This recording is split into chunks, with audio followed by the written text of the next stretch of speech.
So welcome to Howling Coyote. And tonight I'm interviewing Zachary Oliver and Dan Janik. And we're going to talk about lots of fun things, including Dan's new movie in which he's starring. And we're going to dissect capitalism, I hope, and solve the world's problems. Not. But anyway, Dan, do you want to introduce yourself and talk about your new movie? Well, thank you very much. I consider myself a neurobiologist by background, and was one of the founders of the Neurobiological Learning Society. But whether it's being a physician or being an educator or working for NASA, which I did for a while, or whatever it is, hey, it's all acting, right? So at this point in my life, I decided to try some formal acting, and this is the movie that I was just in, called Static. It's coming out in DVD and Blu-ray probably in the next week. So it's a human drama, which is pretty much a good segue into capitalism. Yes. Indeed. Well, and the story is about a man who is descending into dementia. Yes, he's a commodorous old veteran who's pretty much taken on every challenge of life. But this one, he can't win, and it's Alzheimer's. Yeah. But he does find a way to deal with it. And the way comes from an old Philco radio that only plays static to everyone but him. Right. Well, and that's cheap entertainment, you might say. Yes. It struck me playing the role that it's an awful lot like those great aha moments in life. It doesn't matter where they come from. It doesn't even really matter what triggers it off. It's in that moment there's a realization, and the realization is what's important. Yeah, yeah. And I should add that you guys are located in Honolulu, which is a lot like Maine, except Maine is colder and icier. Now, we don't have trees that look like those. No, you don't have trees covered with ice either. Yeah, Zach's pointing at our coconut trees. Yep. Right. Well, I love Hawaii. I just couldn't afford to live there. So. You were just here. Yes.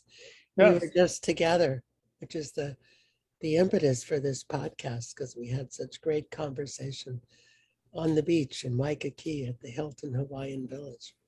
Yes. Yeah. Actually, the only thing that we do different, where you are and where we are, is when we say something we're not so sure of, we knock on coconut. Instead of knocking on wood. Yeah. We don't have many. We got. We have birch and maple, though. Well, you have real wood. Real wood. Yeah. So my other guest is Zachary Oliver, who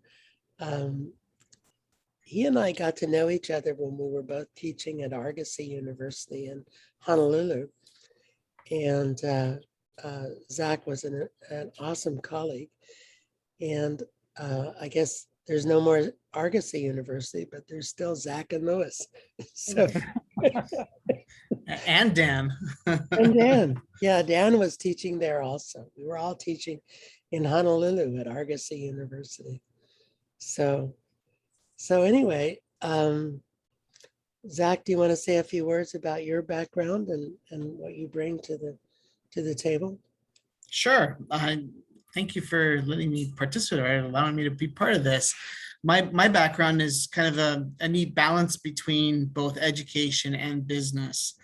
So that's what got me the ability to participate in these conversations, right? With the education side, I've been always really interested in cognition. So that's what brought me to the Neurobiological Learning Society and to Dan and to you. Cognition is really the more interesting part of the question for me. I was never interested in figuring out how to shove more information to people's heads faster. I was really more interested in the question of how is it that people really absorb something? How do they get connected and interested? Yeah. And yeah, I mean, it's a much more interesting question. And then along the way, deep into my career, I end up running programs and running, part of the university. And I felt like, ooh, that was another skill set that was very different than being interested in, how people learn and how people, how education should happen. That was about learning how to make money, how to make sure the money is used wisely, how to use data to guide organizations and whatnot. And that was also a very interesting growth. Took me down different road towards, black belt and lean Six Sigma, for example, which I have, and interest in the theory of constraints, which is another really interesting process improvement, continuous improvement, part of systems thinking. Hmm. So, we're all interested in systems thinking here. It's just our entrant point, we're slightly different. Your guys is whether from medicine or from psychology, and mine was from organizations, but the systems thinking, the roots of it are all interconnected, which I think is amazing. Indeed. And I've been studying indigenous philosophy lately, and it is also systems thinking. And maybe this is our lead into talking about capitalism, because capitalism seems to be not systems thinking, like that notion that infinite growth is possible without restraint, that you keep getting bigger and bigger and bigger and bigger and bigger. Whereas in nature, if you keep getting bigger and bigger and bigger and bigger, you'll outgrow your food supply and you'll die. So, so I don't know. I'm, as I study indigenous philosophy, but with a part of me in systems theory, non-indigenous systems theory, I see this convergence or this parallel development of thought, that collaboration and cooperation equals survival, and competition equals destruction. Sort of like the prisoner's dilemma game.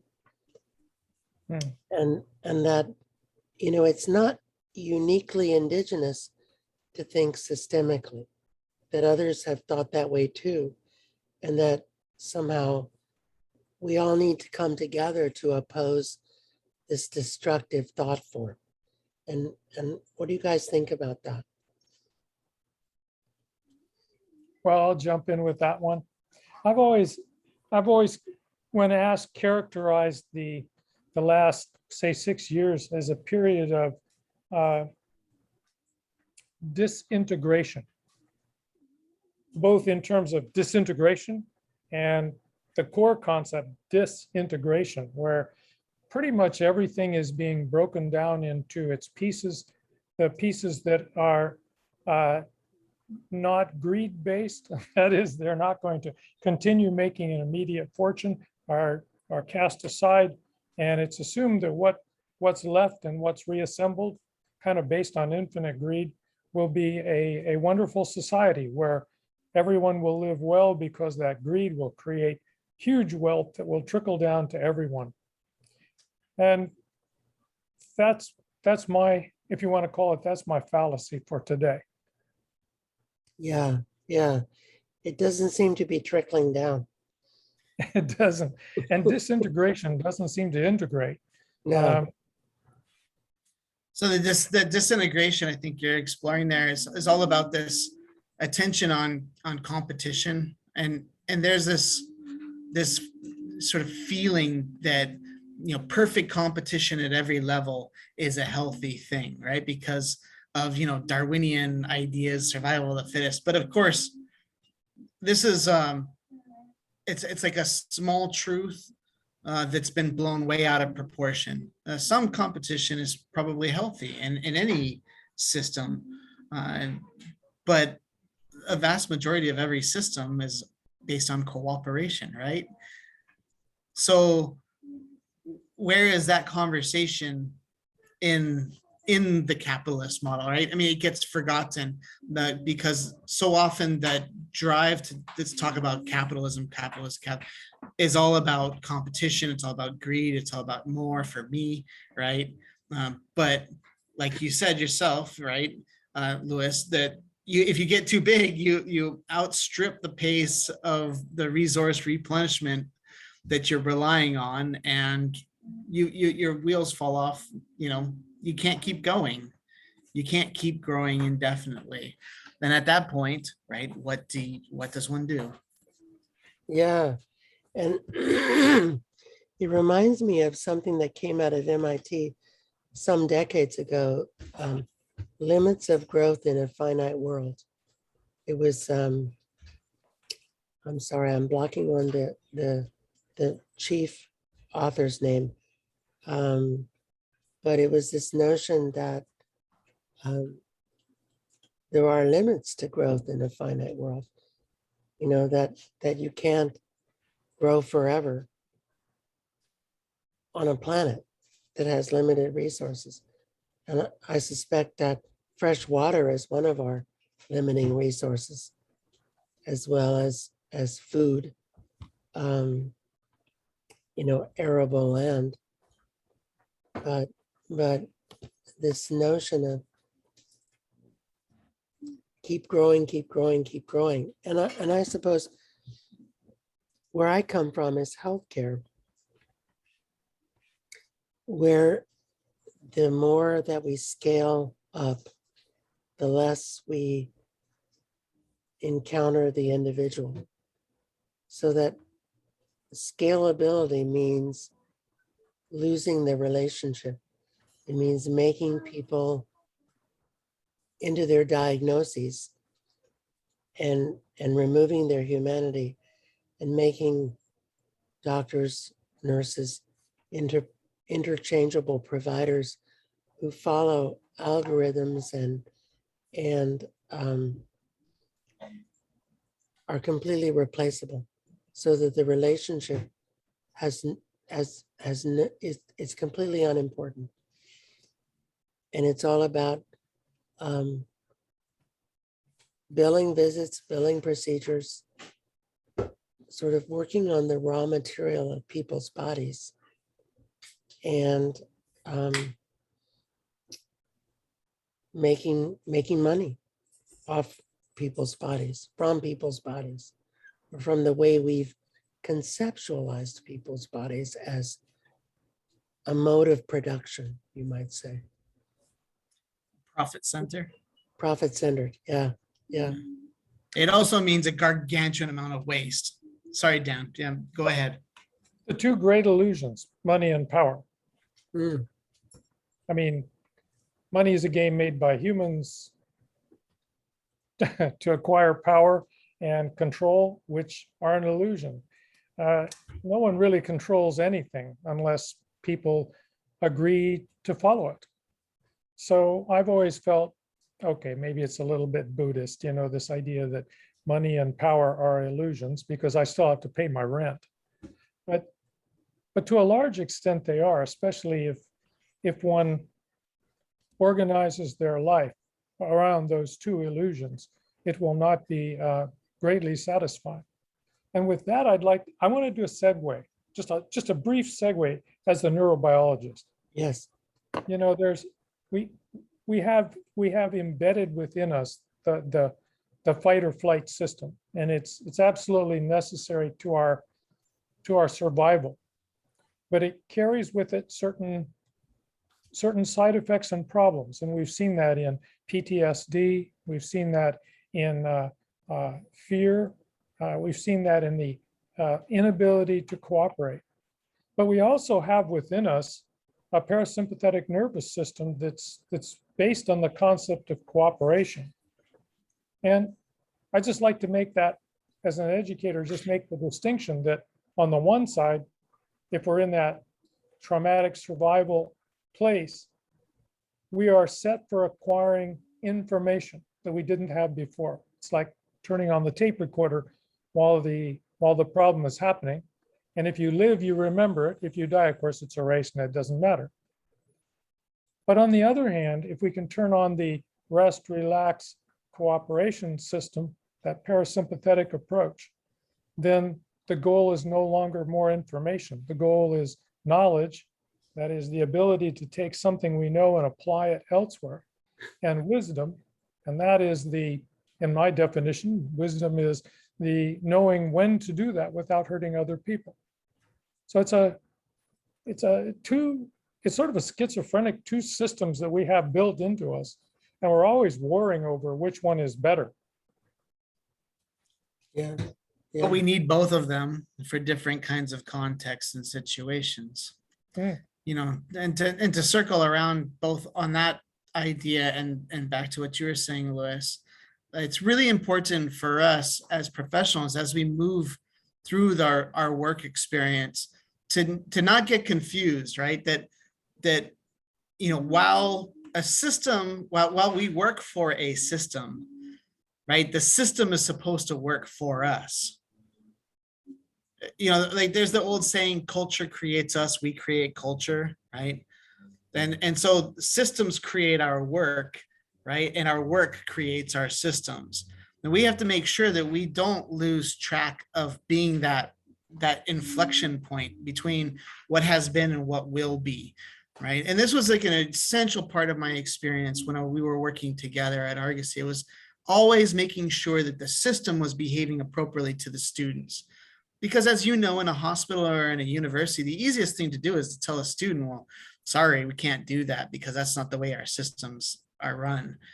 Right. But I made it my personal responsibility always to do whatever kind of, you know, surgery I had to make sure the system behaved the way it was supposed to. Because the system was set up to serve the students, right? The healthcare system was set up to service human beings' health, right? But oftentimes, because we think about who's writing our paycheck, right?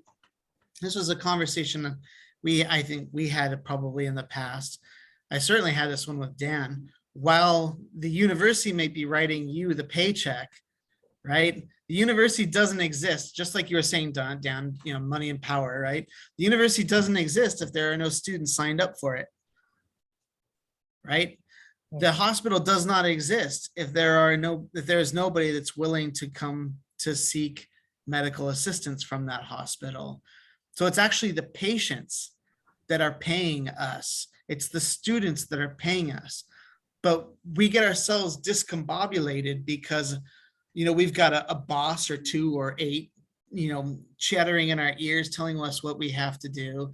We have meetings between, you know, every afternoon with corporate guys who are telling us of this, that, the next thing, and changing this system and changing that system and this billing cycle and that billing code and whatnot.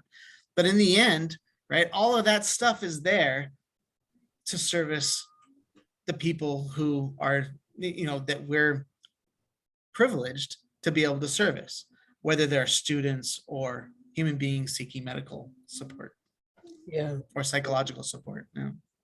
But it's interesting how the system moves away from that. And I certainly experienced that in my previous job, working for a large hospital system, that the person of the patient didn't matter. And it was all about check boxes and following algorithms and all of us being interchangeable. You know, we could pick up one doctor and move them over here and pick up another doctor and move them over there. That the relationship didn't matter with the patient. And that sort of widget-driven capitalism is scalable. I mean, you can grow it forever. But I think what happens is that the initial purpose disappears and it becomes a self-fulfilling prophecy of generating profit and fulfilling human need. So jumping on that, right? we talked about Frederick Taylor in the past, and Taylor's scientific management. This is what you're talking about, that organized systems, there have, job descriptions that are very focused and isolated, and you could take one person out, put a new person in. You guys realize that came right out of psychology, out of behaviorism. Frederick Taylor was inspired by the behaviorists. Oh, I didn't know that. Yeah, this is an eminent of the same time, right? As behaviorism was taking root and really flourishing in psychology, it cross-fertilized with this early organizational thinking, because they had no other models to base their thinking on. This is where Frederick Taylor came in. And in behaviorism, if you think about it, is very agnostic to the internal state of a human being. It's very interested only in stimulus and response, right? What did we stimulate and what was the response? And in much the same way, all of these organizations that are built around scientific management principles are based on a behavioral model, on an early behavioral model, in fact. And even though psychology has had wonderful, new thinking with, Maslow and Rollo May, and just all this, thinking that's gone off and really looked back at the person inside the black box. Organizational thinking really hasn't gotten that next evolution yet. They stopped listening to the psychologists somewhere along the way and just continued down the behavioral route. And I thought that would be an interesting thing to share with you. Yeah. So it's all about stimulus and response, and not about what's happening internally. In the old school organizational human resources scientific management paradigm, yes. Now there are new thinking about it, but those things are still taking root, right? Sorry, Dan. No, it also seems to me it's about the concept of efficiency, which in business is a really big deal.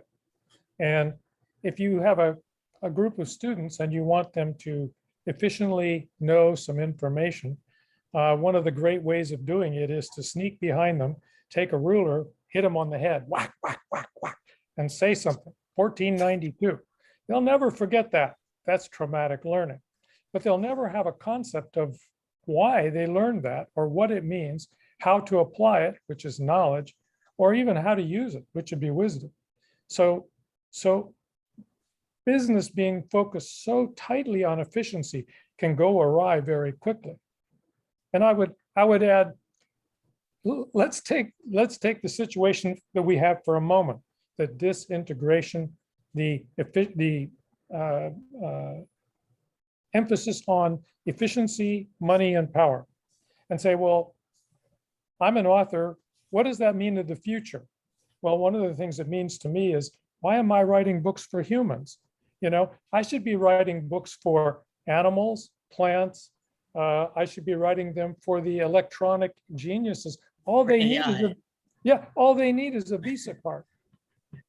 Yeah, you should be writing for AI. Yes, right. Yes. Yeah, those poor machines, when they're not actively engaged, which isn't very often, are just sitting there languishing. I'm sure they're lonely as heck. They need romances or something, whatever it is a machine would like to hear. Mm-hmm. I love that, fiction for AI. Right? Yeah, that's great. That's so good. Well, and yeah, we're talking really about the bank account model of education, where I dump information into you and you regurgitate it, versus the I help you learn how to find information when you need it, and how to solve problems that appear in front of you that seem insolvable. And to me, that and critical thinking. Yeah. Real critical. How do you know what you know is real and is useful, humanistic, and is worth knowing? Mm-hmm. And what's interesting is, in medicine, there is this phenomena called evidence-based medicine, which when it began in the 70s, I thought, well, that's a good idea. We should have evidence to back up what we're doing. But it's emerged into this sort of elite hierarchy of methodologists who evaluate evidence and tell everyone else what's true. And that the methods that they use are inaccessible to virtually everyone else. And so they've become this sort of elite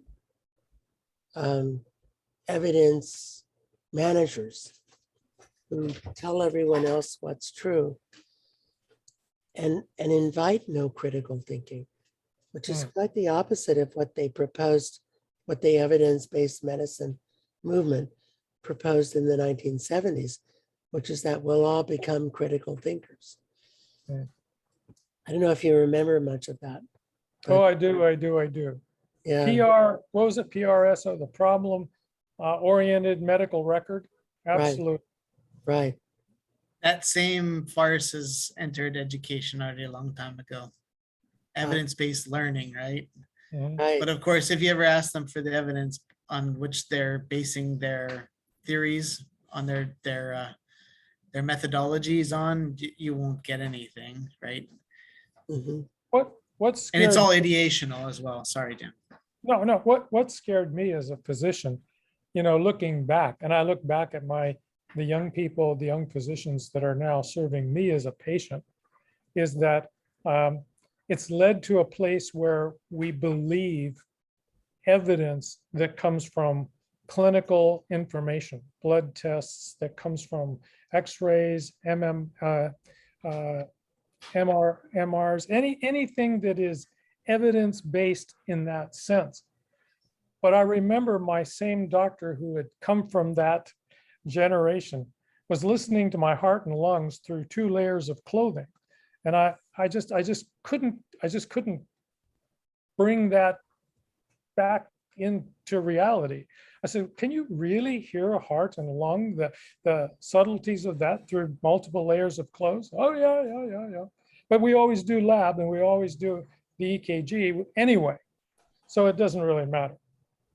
And as we move more and more away from examining the human, knowing the human, and all of the elements that go into disease from that person's perspective, we get more and more, in my mind, to the point where we're ready to diagnose AIs, just tear the equipment apart, put it back together. That's it. Right. Well, that is the direction this is going. I mean, they're going to try to train AI to replace doctors, and Yes. and they're going to do that. I mean, they've already done it quite successfully in education. I mean, there's a lot of teachers unions that have a problem with that, and a lot of teachers who have a problem with that. But I'll tell you, my children are in an automated education system right now, and they're, I hate to say this, but learning far more and having far more time on task and far more engaged than they ever were in a traditional classroom with a state mandated education. Unfortunately, I'm not a Luddite, nor am I a big hero for technology. For me, the pandemic kind of was a line in the sand that I had to make some decisions. And so I made a good scientist in me made some observations, and I was observing a lot of wasted time and a lot of wasted effort, and not a lot of outcomes, not a lot of engagement or achievement. So I, took a gamble on something because based on the economics of it, and my 2 children have flourished. Now, I don't think that all children would flourish in that. For whatever reason, the learning styles or the multiple intelligence of where my kids are in that matrix seems to work in that situation. And it may be different for other kids in other situations with other environments and other parents. But yeah, my experience has been, interestingly, that AI has replaced a regular teacher already. Yeah, you wrote a book on multiple intelligences. I remember that. It's a really fine one. falling but fulfilled. Yes, Yes. falling but fulfilled. And so here we're talking about is MI, multiple intelligences, the same or different, or how so, than artificial intelligence, which is being applied to the humans to try and bring out our multiple intelligences. It doesn't really work. I mean, it works. I think distance learning, for example, works simply because you're removing the teacher and you're letting the students learn. That's the biggest thing. Right? You're removing the impediment to learning. Uh, Yeah, yeah. Oh, the irony, right? oh, the irony. Absolutely. Yes, yes. Incredible. You know, some would call that anarchist thinking. Mm-hmm, mm-hmm. Yeah, well, I think it's our nature to want to learn, and left to our own devices, we would be curious about everything, and it's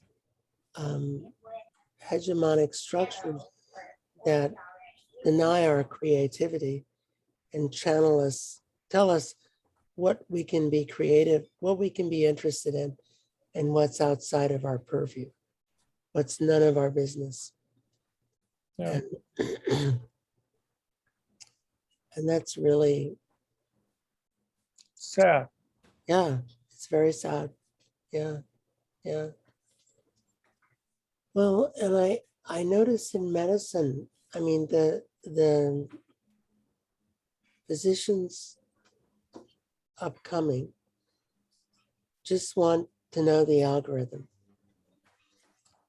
and they want to know what to prescribe. Okay, so what's the algorithm and what drug do I prescribe? And the relationship is relatively unimportant to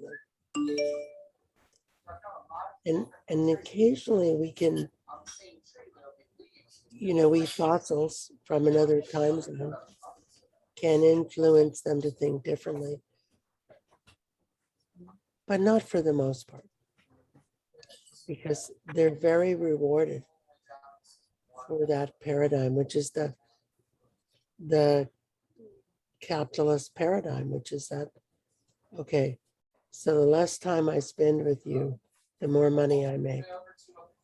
So let me get in and get out as fast as I can and prescribe a medication, because medications make a lot of money, because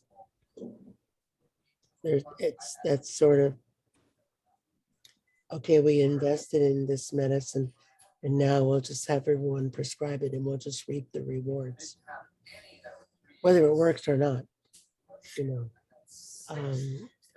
That's relative. I mean, that's less important than whether we prescribe it. And so the physicians become the agent of prescription. I mean, if the drug companies could prescribe, they wouldn't need us and we wouldn't disappear. So using that paradigm, I'm curious as to what Zachary how he translate that into education. Physicians become the agents of the drug manufacturing companies or the instrument manufacturing companies. So how does that translate into education? So there's an ongoing argument about that, but if I put it the simplest way, the teachers are the agents of the publishing companies, right?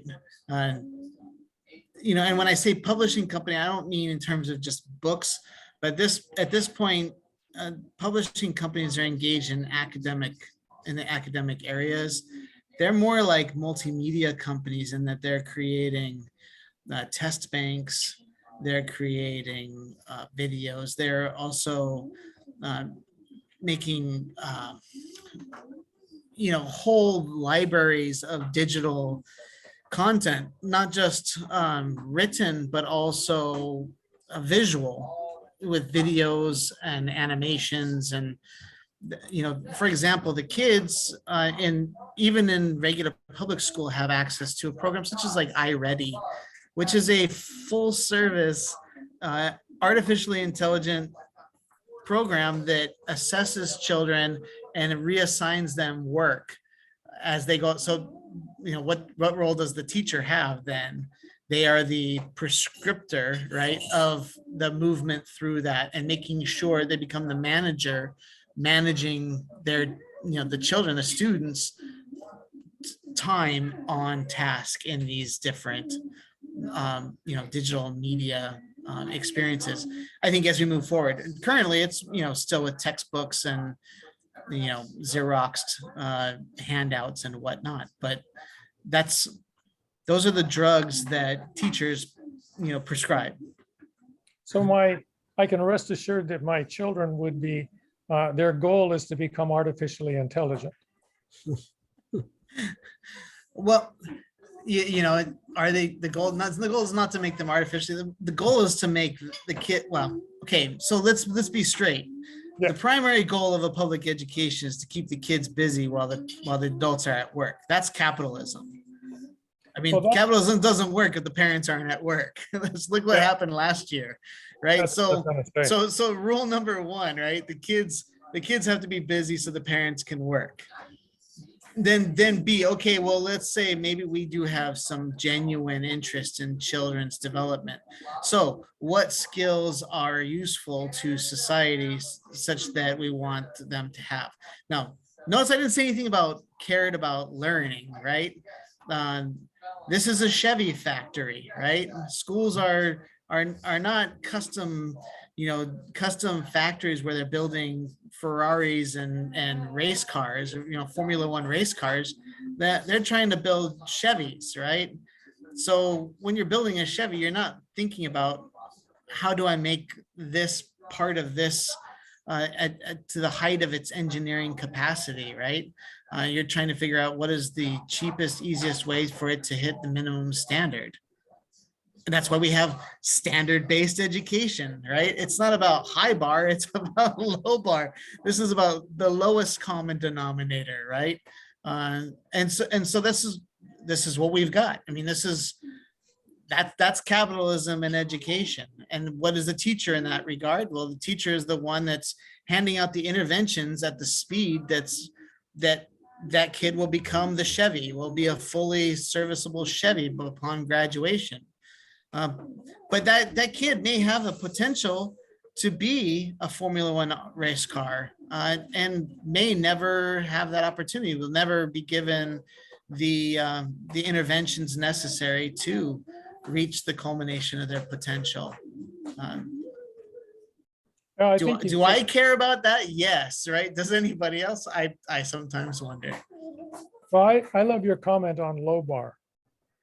I'd be really interested in hearing what Lewis has to say about that. Low bar capitalism. Well, I always, in my field is healthcare, so that's kind of what I think about. But low bar means that we do the minimum needed to get paid, and we don't care about anything more. So whatever is required in the check boxes, that's what we do. And we do it as often as we can avoid doing it and still getting paid. So in my previous job of teaching doctors in training, I would ask them, so when do you want to see this person again? And they would say, oh, I don't know, 3 to 6 months. And I'm like, well, how do you expect them to stay on task to get healthier if you only see them in 3 to 6 months? Shouldn't you see them more often if you're serious about,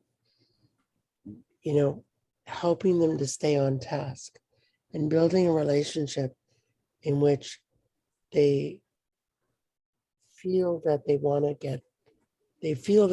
do what it takes to get healthier.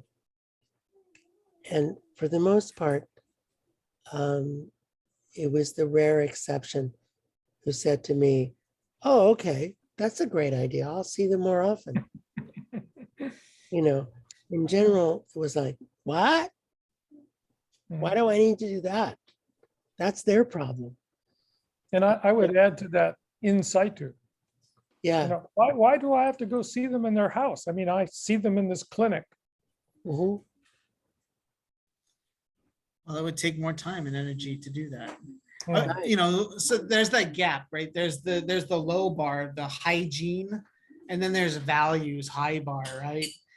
The problem is the more that a system or system administrators or management or whatever talks about the low bar, the hygiene raises up and takes our whole field of perception, excuse me, right? So, and this is what happens with teachers who are focused on, I got to hit the standards, right?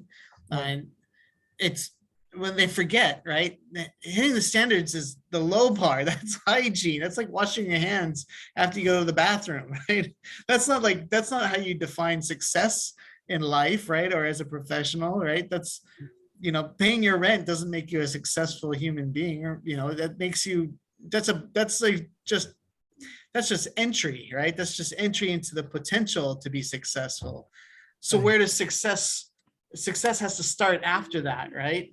But the more attention the systems administrators and management, and the more time and effort it takes to understand and just conceive of all this stuff that's in the hygiene factors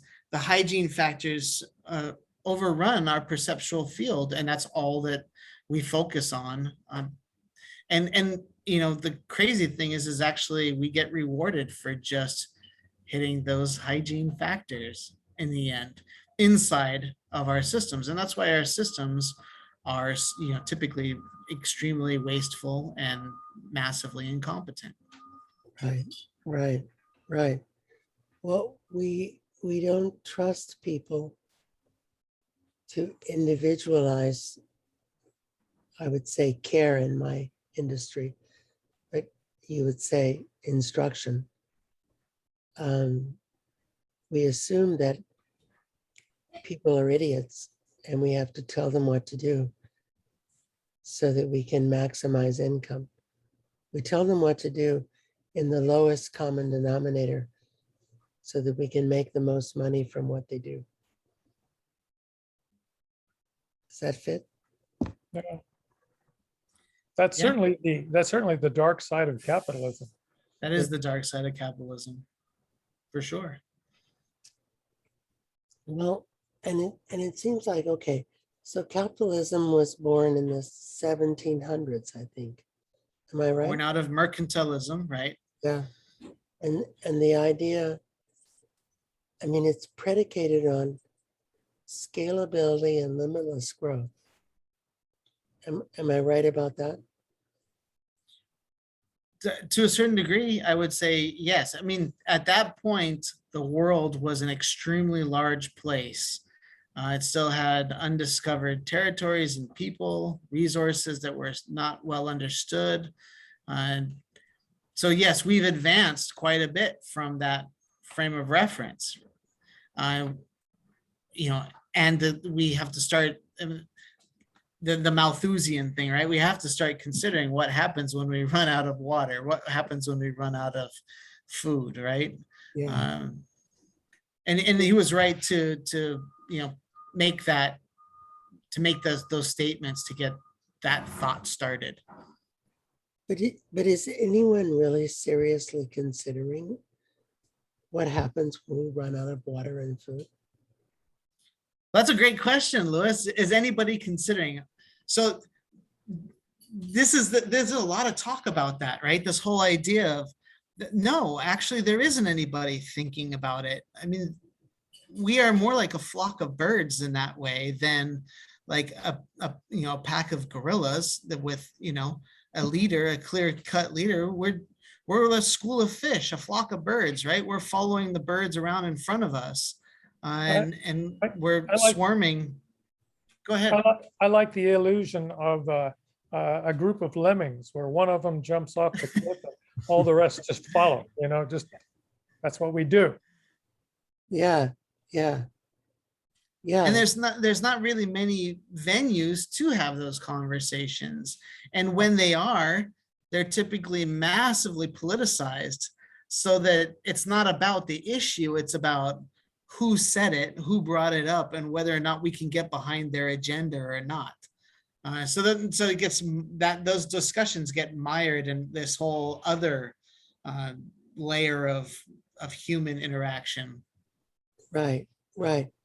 So we're not really, I mean, as a society, as a capitalist society, we haven't really come to terms with the limits existing in the world.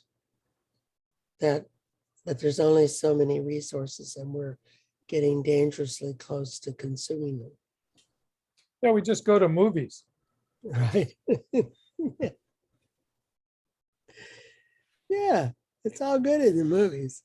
Yeah, Yeah. that's the only place I know of where we can actually solve all those problems within an hour and a half, and bring people to a place where they feel that they're okay to keep going the way they are.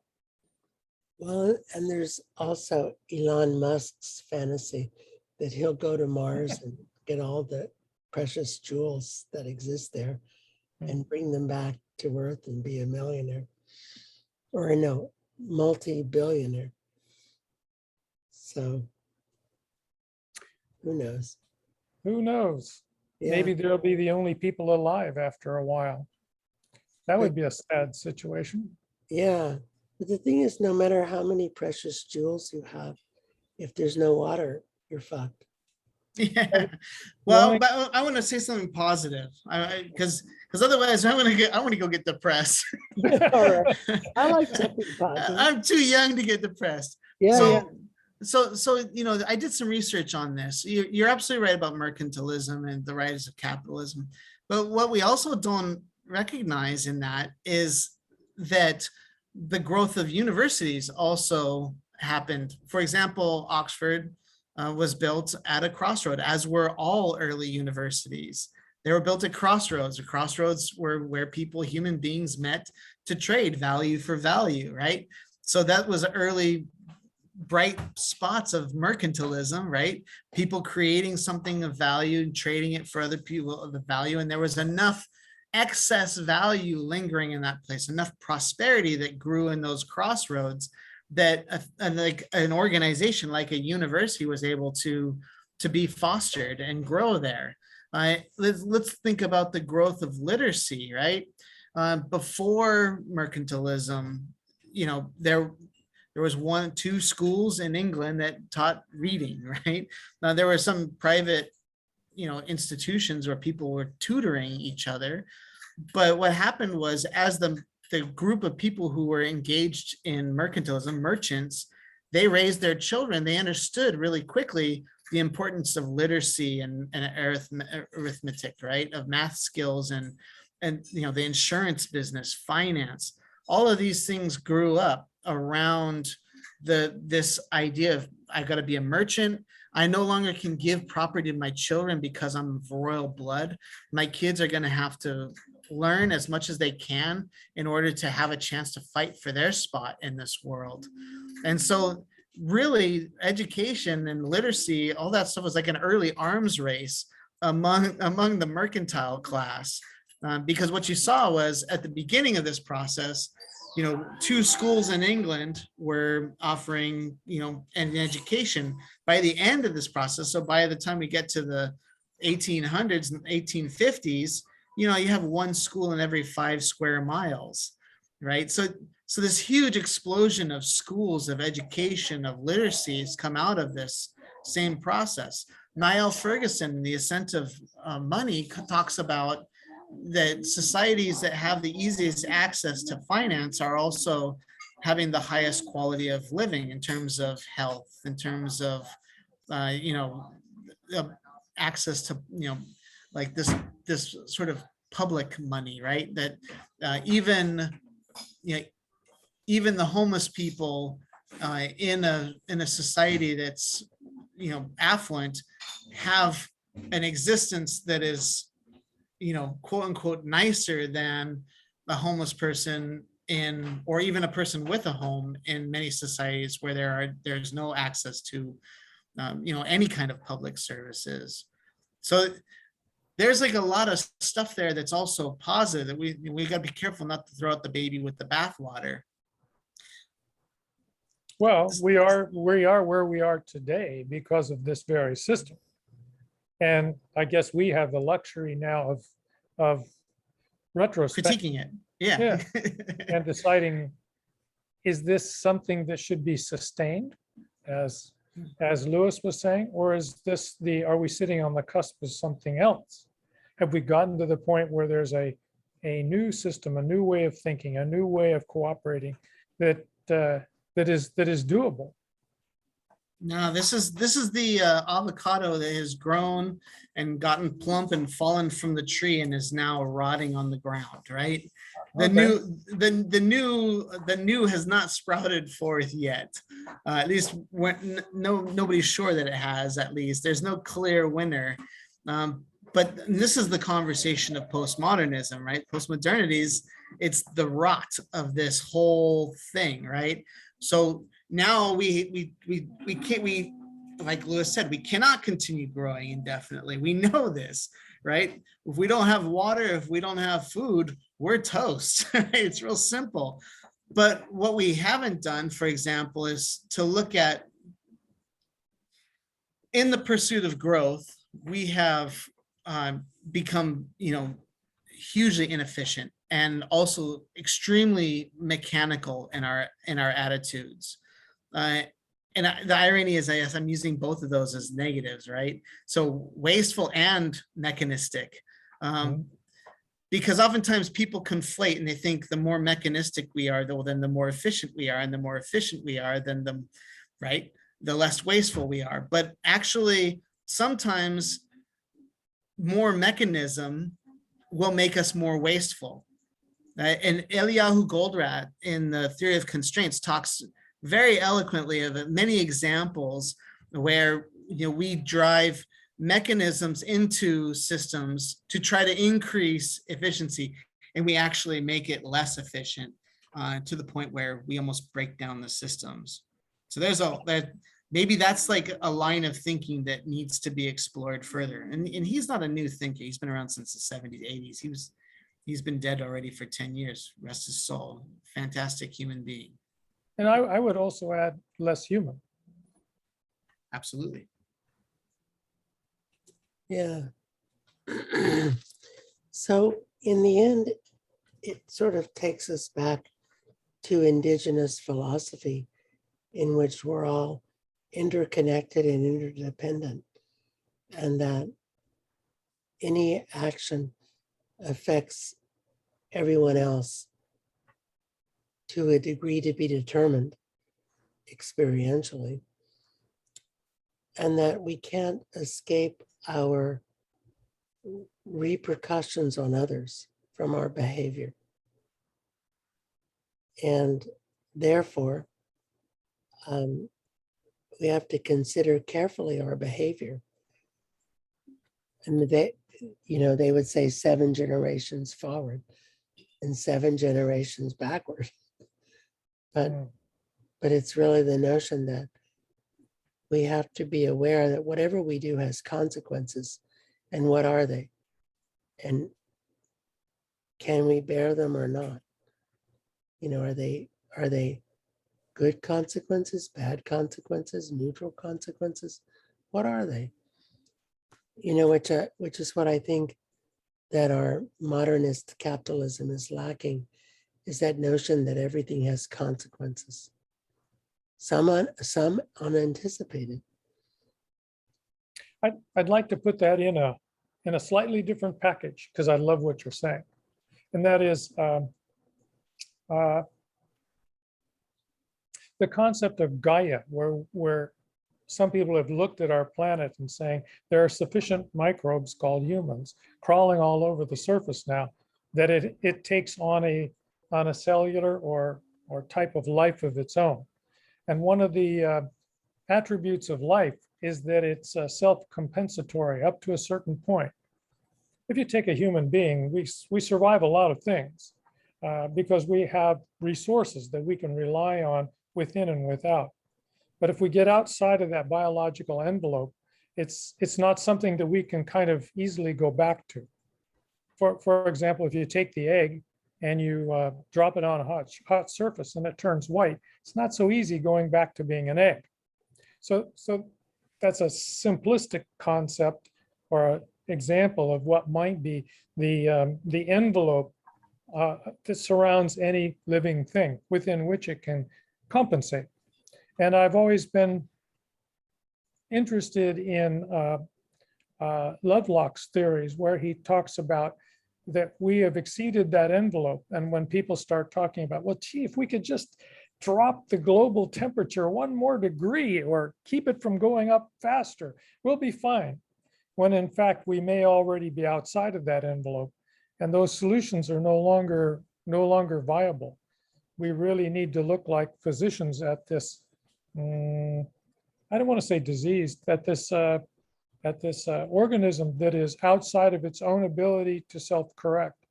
And what do we need to do? And what are the consequences of what we do? Right. Right. I mean, it could already be too late, which is a pessimistic place. We can't end for Zach on that pessimism. Thanks, guys. Yeah, you're very I welcome. tried. Well, there's always this thought, that I would like to be the person who's living the life that others are dying for right now. Yeah. Yeah. And that's an appreciation side. Mhm, mhm. My wife reminded me of that yesterday. We were having some fish cake, and she said, well, there was a time when people knew what the fish was in the fish cake. Now it's just fish protein. Fish. And Right. she said, Right. there will come a time when a generation will no longer know what fish cake is, and it'll keep moving it further and further away from what our generation that's disappearing still remembers. And they'll be creating new standards, as you were saying, Zach, new ideas. Maybe there'll come a time when people won't eat steak because they no longer know what it tastes like and no longer have any interest. Well, because it's all artificial. Yeah. Who knows?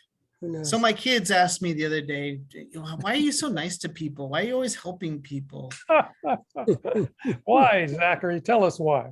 And look, we certainly have to be selfish, right? And in order, as a species and as individuals, in order to make sure that we have the resources we need for ourselves, for our family, and whatnot. But there is this primordial predilection for also altruism, right? That if I can make things a little better for people around me, then I'm also making it better for my children, because that's the world they're going to be engaging in as they move forward in time. So if I can do anything to release someone's stress, to help mitigate some pressure, to increase someone's health, to make life a little bit better for somebody, then I am motivated to do it, because I am not separate. Even though I do have a selfish drive, I also have this altruism to say, it's actually good for me. And maybe that's like a larger sense of selfishness as part of altruism, right? But I also need to look out for people around me, because the better they're doing, then the better I'm going to also be doing, because we are interconnected and interrelated, as you said so eloquently, Lewis. It's Yeah. called empathy. It's called Empathy. And if we lose yeah. the concept, lose the ability, or the, how would you say, the habit of empathy, then we become totally out of control. I mean, we're not even machines. At least they're going in one direction. They're built as. We just simply have no feeling for anything around us. A world of sociopaths would not be a very good world. No, it wouldn't. And it wouldn't survive. I mean, that's really what we're talking about, is global survival. And in Mi'kmaq here in Maine, it's called Netukkalimk. And that's a word that means we are all interconnected and interdependent, which, they appreciated well before Columbus. So hopefully someone will listen. I mean, we're old, not Zach, but Dan, you and I are old, and we may die before the world ends, but we hope that the world continues for Zach's purposes and for our children and grandchildren and, all those good things. And it will take some consciousness of interconnectedness and interdependence and altruism, I think. Well, in fostering these kinds of conversations, Louis, kudos to you, because by saying these things, we commit to them, right? They're not just words, at least unless we're vacuous human beings, they're not just words. So by fostering this conversation, having it with as many people, I commit to you, I'm having it with all of the people I work with and with my children and with my family. And, so I'm doing what I can to propagate that as well. And I know that Dan does as well, because we've been having these ongoing dialogues for years as well. But this is, right, this is a nexus. We have come together, have a conversation like this, and it allows for us a space to recommit to that and then move out back into our busy lives and not forget to consider the unintended consequences of our actions. Right. So we've come to the end of our time together. It's been really fun. Do you guys want to have a final word? Any final words before we sign off? And Well, I'm going to, after we finish, I'm going to go and keep memorizing my script for my next movie for everyone. oh, fabulous. And I just want to mention that the new and improved Neurobiological Learning Society journal will be appearing shortly. Yes, thanks to you. Yes, We're excited to see that evolution. yes. Keep watching. It will happen. And from the icy coasts of Maine to the balmy tropical environment of Hawaii, we say, Yep. keep on trucking. Aloha. Aloha. Aloha. Okay, thank you guys. Very cool. Thank you. Okay.